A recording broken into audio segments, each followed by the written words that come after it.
Hello and welcome to another Facts and Dimensions tutorial video. In this video I'm going to explain the regular system columns that we add to all the FAD tables. So I'm going to start with a table from the UKHF system. By the way, this will be this one here. And just as an aside, so you can tell how did I know it's from the UKHF database. We have a few databases in our back end, and each of these tables that you're adding as external tables come from different databases.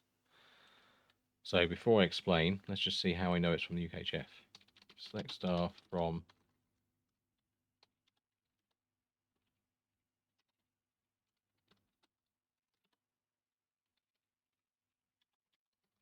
equals demography, and table name equals this. That tells me it's from the UKChef database. So I know if I want some more information about the table, it will be in these release details, the one with UKChef written in there. Now, if I just go for some recent data, so let's go where effective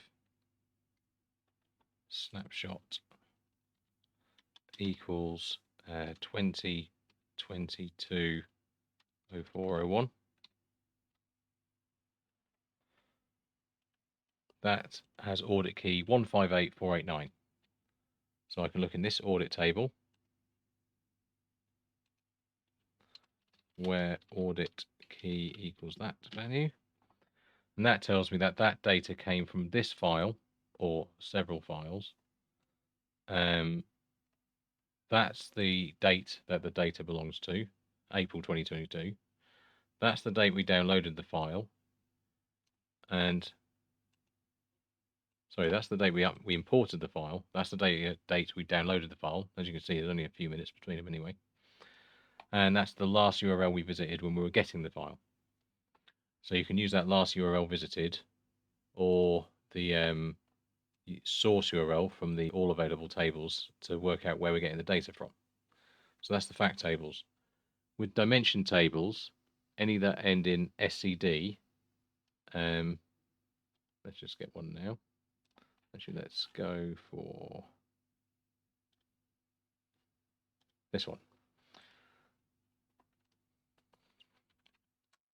This one comes from the UKHD database. I'll just show that here.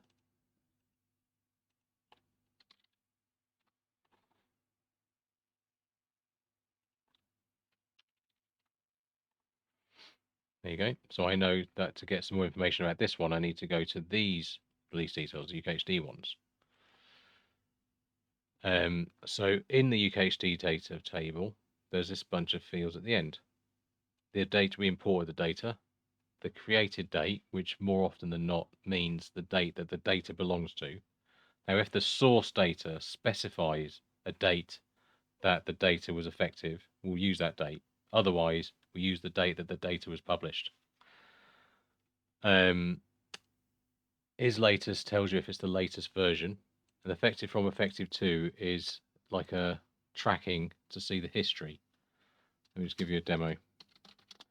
So let's go for postcode equals IP5 3RE, which is my office's postcode.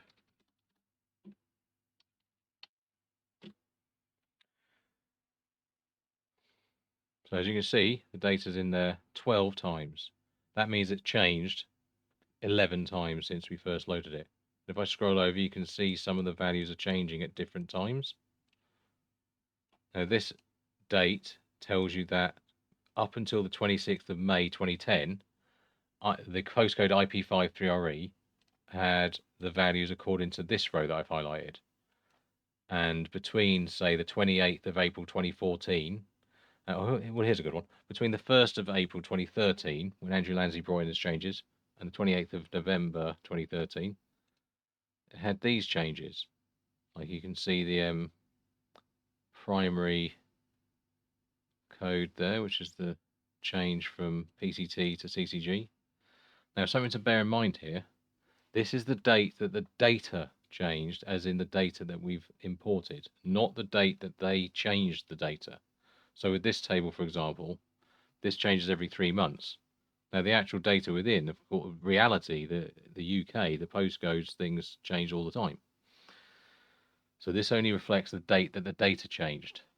If you want to get more informative dates, you'd need to use other dates that might be in the data set, like, for example,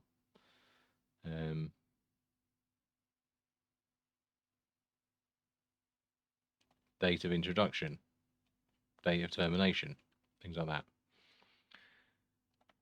So you can, and then if you just wanted to see what the current values are, you would just do where effective 2 is null, bringing back this record, or for speedier returns, is latest equals 1. Either way, you get the same record.